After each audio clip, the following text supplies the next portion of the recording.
Hello friends, welcome to UPSC Niti. हम देख रहे हैं हमारे expected MCQ for UPSC prelim 2017 series और ये है इसका पार्ट 12 जिसमें हम कवर करेंगे क्वेश्चंस रिलेटेड टू बजट। तो चलिए जल्दी से स्टार्ट करते हैं हमारी सीरीज और देखते हैं हमारा आज का पहला क्वेश्चन। तो first question is which of the following national agency is propose to be phased out in the next fiscal as per the budget 2017। तो कौन सी हमारी नेशनल एजेंसी है जिसको हमने फेज आउट करने के लिए प्लान बनाया है, ऐसे मतलब बजट 2017 में प्रस्ताव रखा गया है। तो ऑप्शन दिए गए security exchange board of India, next is foreign investment promotion board that is FIPB, after that national spot exchange. तो इनमें से कौन सी नेशनल एजेंसी जो है इसको हम फेज आउट करने वाले। तो देखिए फर्स्ट ऑप्शन जो है ना ये सेबी है, ठीक है। सेबी तो अच्छे से काम कर रहा है ना, इसको क्यों हम फेज आउट करेंगे। तो फर्स्ट ऑप्शन नहीं है। Then next is FIPB that is foreign investment promotion board. तो जी हाँ, इसको हम फेज आउट करने वाले, मतलब सेकंड आंसर, सेकंड जो है ये बात इसके बारे में सही है। Next is national spot exchange, ये भी इसके बारे में कोई ऐसा प्रस्ताव नहीं कि इसको फेज आउट कर दिया जाए। तो फर्स्ट एंड थर्ड इसको फेज आउट नहीं करने वाले, टू जो है यही हमारा आंसर है। तो आंसर है C that is two only. तो देख लेते हैं एफआईपीबी के बारे में। ये एक्चुअली 2 डेकेड ओल्ड हमारी नेशनल एजेंसी है जो हमारे पीवी नरसिंह राव थे उनके हमारे कार्यकाल के दौरान जब हमने एलपीजी रिफॉर्म हमारे यहाँ पे अपनाए गए थे, तो इसी के दौरान जो हमारे प्राइम मिनिस्टर थे इन्होंने अपनी इकोनॉमी की जो डोर्स थे वो फॉरेन इन्वेस्टर के लिए ओपन कर दिए थे। तो देखिए ये बॉडी जो बेसिकली काम क्या करता था, तो आप तो जानते हैं हमारे यहाँ पे ऐसे कुछ रूट्स है। मतलब कंसिडर कीजिए कि मैं एग्जाम्पल दे रहा हूँ कि जो हमारा डिफेंस सेक्टर है उसके लिए 50% मतलब 49% या कुछ तो है, 50% जो है वो ऑटोमेटिक रूट है। और उससे ज्यादा अगर हमें डिफेंस सेक्टर में फॉरेन इन्वेस्टमेंट चाहिए हो, एफडीआई अगर चाहिए हो, तो हमें परमिशन लेनी पड़ती थी। मतलब क्या है कि 50% तक ऑटोमेटिक रूट और 50% से आगे कंसीडर कीजिए 75% तक परमिशन लेनी पड़ती थी। तो ये जो परमिशन के लिए रिकमेंडेशन जो करता था ये एफआईपीबी द्वारा की जाती थी, ठीक है। और अभी के लिए यही इंपॉर्टेंट न्यूज है कि ये it is a major announcement in the budget was abolition of FIPB, ठीक है। तो इसके बारे में देख लेते हैं। FIPB was formed under the PMO in mid 90s और बाद में ये 2003 से ministry of finance that is department of economic affair इसके तहत आता था एफआईपीबी, और अभी इसको एबोलिश कर दिया जा रहा है। और ये नेशनल एजेंसी जैसा कि हमने पहले स्टेटमेंट में देखा। And next is it was with the remit to consider and recommend foreign direct investment which doesn't come under the automatic route, ठीक है। ये जो ऑटोमेटिक रूट के तहत नहीं आते थे इनको कंसीडर करना और इनको रिकमेंडेशन करने का काम एफआईपीबी द्वारा किया जाता था। Next is it used to act as a single window clearance for proposals of the foreign direct investment in India। तो देखते हैं हमारा सेकंड क्वेश्चन।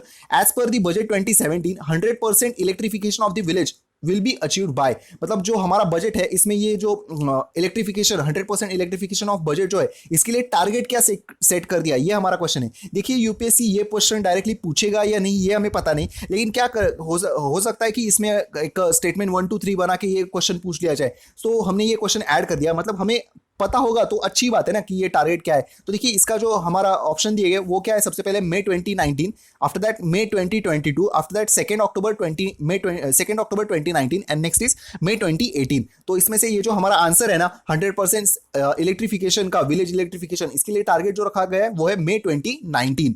तो देख लेते हैं इसके बारे में। In his budget FM said 100% electrification of the villages will be achieved bye 1 मई 2019, ठीक है। और इसके लिए कुछ इतना जो है इतना जो है वो प्रावधान कर दिया गया है इतने रुपीस का।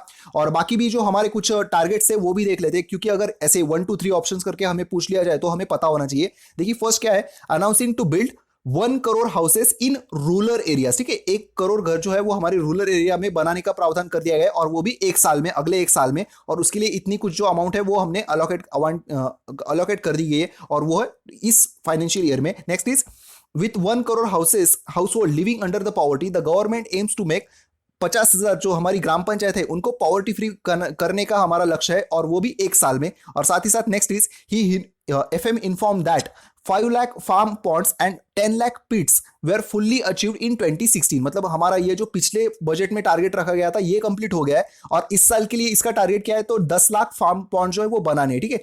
और ये कब तक कंप्लीट कर रहा है, मार्च 2017 तक अंडर मनरेगा, ठीक है। तो देखते हैं हमारा next question, question number 3। The budget 2017 is the first budget after introducing key changes to the budget process, these changes do not include, ठीक है। ये आप तो जानते हैं हमारे ये जो अभी का बजट जो था 2017 का बजट, इसमें कुछ की इंपॉर्टेंट चेंजेस जो कर दिए गए। तो इनमें से ये जो 3 ऑप्शन दिए गए इनमें से कौन सा नहीं है ये हमें बताना है। तो फर्स्ट क्या है, eliminating the classification of plan and non plan expenditure, plan and non plan expenditure ये खत्म कर दिया। Next is merger of a general budget in rail budget, and last is presentation of budget has been advance to 1 February. ठीक है, तो हमें ये 3 option में से कौन सा ऑप्शन नहीं है इसमें से ये हमें बताना है। तो ऑप्शन दिए 1 2 3 एंड नन। तो देखिए हमें ये अच्छे से पढ़ना है, ठीक है, एक बार देख लीजिए।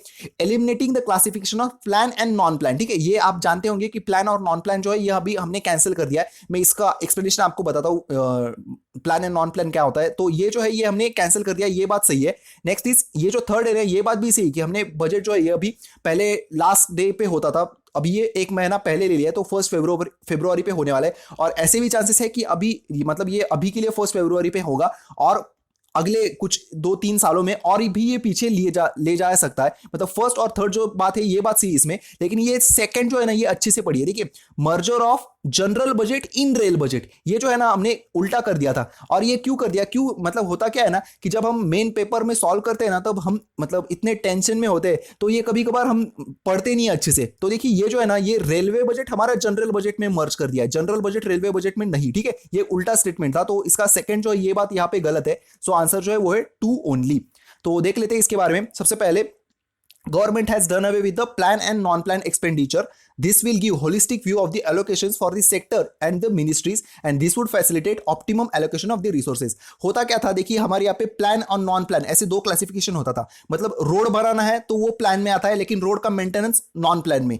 ब्रिजेस बनाने हैं वो आता था प्लान में, ब्रिजेस का मेंटेनेंस नॉन प्लान में। ठीक है, स्कूल बन गए वो आता था प्लान में, लेकिन स्कूल के लिए मेंटेनेंस बाकी टीचर्स वगैरह ये आता था नॉन प्लान में। ठीक है, तो इस वजह से होता क्या था हमारे यहाँ पे मतलब चीजें बनती तो जाती थी लेकिन उनका मेंटेनेंस अच्छे से नहीं हो पाता था। तो रोड खराब हो गए हमारे यहाँ पे, तो जानते हैं कितने रास्ते पे गड्ढे होते हैं, बाद में हमारे ब्रिजेस गिर जाते हैं। उस वजह से रिसेंटली महाराष्ट्र में एक बहुत ही बड़ा एक्सीडेंट हो गया था। तो ऐसी बातें जो है ना वो होती रहती है, तो इनको खत्म करना है। तो आउटकम बजटिंग इस पे यूपीएससी ने 2016 के मेंस में भी क्वेश्चन पूछा था, तो इस पे हमें ध्यान देना है कि हमारा आउटकम कितना आ रहा है। तो इस वजह से ये प्लान और नॉन प्लान जो है वो इसका खत्म कर दिया। तो अभी ये अच्छे से मतलब जो हमारा मेंटेनेंस वगैरह ये जो काम है ना ये भी अच्छे से हो सकेंगे, इसलिए ये प्लान और नॉन प्लान कैंसिल कर दिया था।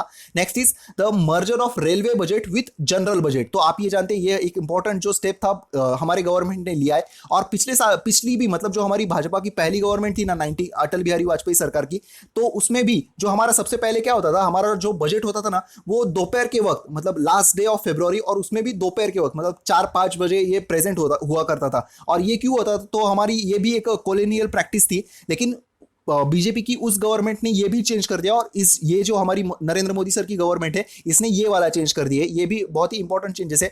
ये तो कॉलोनियल प्रैक्टिस थी, 1924 से हम ये बजट जो थे ये सेपरेट कर देते थे। आप जानते होंगे इसके बारे में कौन सी कमेटी है, तो आप कमेंट में मेंशन कीजिए। एंड इससे होगा क्या, this would facilitate multi modal transport planning between railways, highways and inland waterways. ठीक है, तो होगा क्या, अभी जो सभी जो रोड वगैरह, रोड रेलवे ये जो है अभी सभी का प्लानिंग जो है वो मिनिस्ट्री एफएम जो है वो कर सकेंगे ना। तो मल्टी मॉडल जो ट्रांसपोर्ट है इसका प्लानिंग अच्छे से हो सकेगा। लेकिन एक बात यहाँ पे इंपॉर्टेंट है, the functional autonomy of the railway will however continue. ठीक है, फंक्शनल ऑटोनॉमी जो है, फंक्शनल ऑटोनॉमी ऑफ रेलवे की ये ठीक से अभी भी रहेगी। ठीक है, इस पे हो सकता है यूपीएससी मतलब ये क्वेश्चन पूछ ले कि ये रहेगी या नहीं, तो याद रखिए इसके बारे में।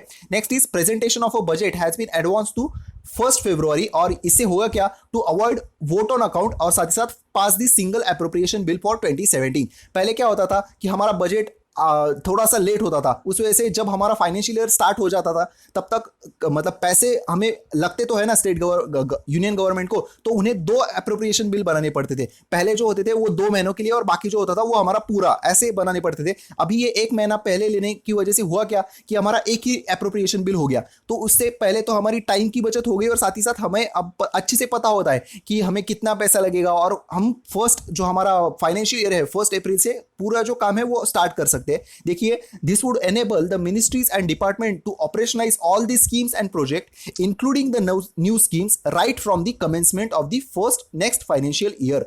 दे would be able to fully utilise the available working season before the onset of the monsoon. मतलब होता क्या था कि अप्रैल में स्टार्ट हो गया लेकिन बजट तो अभी तक पूरी तरह से वो पास नहीं हो गया है। तो मई जून आ जाता था पूरी तरह से बजट को अच्छे से पास होने में, जून आ गया तो हमारा मानसून स्टार्ट हो जाता था। तो मानसून स्टार्ट हो गया तो मतलब होता क्या था कि ये जो नई स्कीम जो है उनको अच्छे से इंप्लीमेंट नहीं कर सकते थे। मानसून खत्म होते होते तक सितंबर वगैरह आ जाता था तो हमारे 4-5 महीने जो थे वो वेस्ट हो जाते थे। तो यही बात है कि हमारा जो बजट है वो पीछे कर दिया गया है और चांसेस है कि ये और भी पीछे हो जाए। ठीक है, तो इसमें भी मेंस पे क्वेश्चन इस साल हो सकता है, तो देख लीजिए इसके बारे में भी। नेक्स्ट क्वेश्चन देखते हैं हमारा fourth question, which of the following is correctly match. तो देखिए रिपोर्ट है और ये किसके द्वारा पब्लिश किए जाते हैं ये हमने बताया।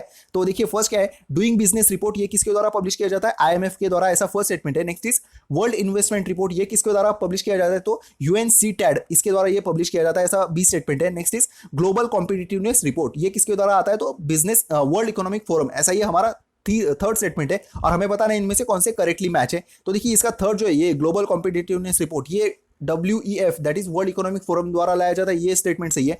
वर्ल्ड इन्वेस्टमेंट रिपोर्ट जो है ये अनकैट द्वारा लाया जाता है, ये बात भी सही है। और ये जो है डूइंग बिजनेस रिपोर्ट ये IMF द्वारा नहीं, ये वर्ल्ड बैंक द्वारा लाया जाता है। सो हमारा फर्स्ट इनकरेक्ट है, 2 और 3 ये बात सही है। सो हमारा आंसर है बी दैट इज 2 और 3 ओनली। तो आपको लग सकता है ये क्वेश्चन हमने बजट के सेक्शन में क्यों ऐड किया। तो देखिए हमारे यहाँ पे ना फोरकास्ट बताया गया, तो IMF ने कहा है कि हम जो है that is India, it is expected to grow as a fastest growing major economy in 2017। आप तो जानते हैं अभी हमने एज ग्रोइंग के मुकाबले में, मतलब अभी के लिए ग्रोइंग के मुकाबले में जो चाइना जो है वो अभी कुछ 6.7 6.8 ऐसे ग्रो कर रहा है और हम जो है वो 7.2 से ग्रो कर रहे हैं। तो ये जो है ना मतलब biggest economy and fastest growing economy, ये अलग अलग कंसेप्ट है। ठीक है, ये तो पहली बात है। लेकिन यहाँ पे हमने IMF ने फोरकास्ट किया है कि इंडिया जो है वो अभी फास्टेस्ट ग्रोइंग इकोनॉमी में से एक रहेगा और मेजर इकोनॉमी में सबसे फास्टेस्ट होगा 2017 में भी, ये IMF ने बताया। और साथ ही साथ ऐसे भी कुछ रिपोर्ट्स है जो जिनका कहना है कि हमारी जो कंडीशन है वो इंप्रूव हो गई है अब in case of policies, practices and economic profile. तो उसके बारे में ये रिपोर्ट्स बताए गए थे।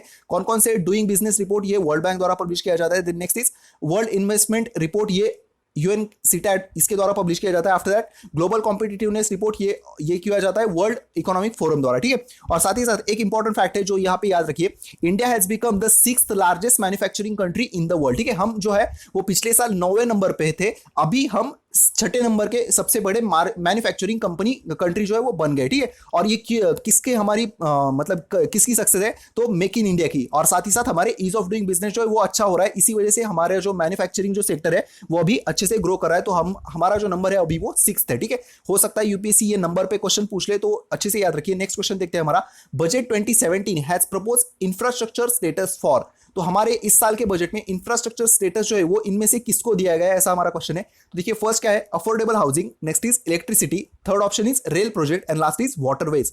तो किसके लिए हमें इंफ्रास्ट्रक्चर स्टेटस हमने प्रोवाइड किया है, तो वो है इसका आंसर अफोर्डेबल हाउसिंग के लिए। ठीक है, तो देख लेते हैं इसका एक्सप्लेनेशन। तो 2017 के बजट में इंफ्रास्ट्रक्चर स्टेटस प्रोवाइड कर दिया गया है हाउसिंग, अफोर्डेबल हाउसिंग सेक्टर के लिए। और इसी के तहत जो हमारी प्राइम मिनिस्टर आवास योजना है इसके लिए भी 15,000 करोड़ से ये बढ़ाकर 23,000 करोड़ रुपए जो है वो आवंटित कर दिए गए। और ये हमने क्यों किया है, तो हमारा जो मिशन है ना housing for all mission by 2022, ये बात भी याद रखिए, हाउसिंग फॉर मिशन कब तक हमें अचीव कर रहा है, 2022 तक। तो इसके लिए ये जो अफोर्डेबल हाउसिंग जो है इसको इंफ्रास्ट्रक्चर का स्टेटस दे दिया है। होता क्या है ना कि देखिए इसको इंफ्रास्ट्रक्चर का स्टेटस दे दिया मीन्स होगा क्या, तो सबसे पहले ये जो है ना इंफ्रास्ट्रक्चर मतलब क्या चाहिए, हमें कैपिटल चाहिए मींस क्या, तो जो हमारी इंश्योरेंस वगैरह जो सेक्टर है उसमें तो पैसे होते हैं ना, लॉन्ग टर्म होता है इंश्योरेंस, तो उसमें पैसे होते हैं। तो इंश्योरेंस सेक्टर के जो पैसे वो हम इंफ्रास्ट्रक्चर के लिए यूज कर सकेंगे। ठीक है, तो ये पहली बात हो गई। अगर घर बनाने, इतने हमारे भारी मात्रा में लोगों को घर बनाने, तो फिर कंस्ट्रक्शन जो है वो कंस्ट्रक्शन एक्टिविटी बढ़ेगी। तो सबसे पहली बात क्या होगी कि ज्यादा लोगों को घर मिलेंगे, वो भी सस्ते में मिलेंगे, क्योंकि आप तो जानते हैं रिसेंटली हमने बेनामी ट्रांजैक्शन एक्ट और ये जो रेरा एक्ट था वो लाया गया, तो सस्ते में भी घर मिलेंगे और इसी वजह से एम्प्लॉयमेंट भी बढ़ेगी। ठीक है, मतलब एक हमारी ये जो इंफ्रास्ट्रक्चर स्टेटस देने की वजह से देखिए कितनी बातें हो सकती है। ठीक है, तो इस वजह से ये हमने इंफ्रास्ट्रक्चर स्टेटस जो इसको दे दिया है। तो बाकी भी इसके बारे में कुछ इंपॉर्टेंट फैक्ट देख लेते हैं जो हमने पहले क्वेश्चन में देखा था। 1 crore houses are to be build by 2019 in rural India for the homeless and those living in kutcha house. And इसमें हमारे एफएम जो इन्होंने कहा था, we purpose to facilitate higher investment in affordable housing. ठीक है, इन्वेस्टमेंट भी आएंगी, अगर ये इसको इंफ्रास्ट्रक्चर दे दिया तो इन्वेस्टमेंट भी आएंगी।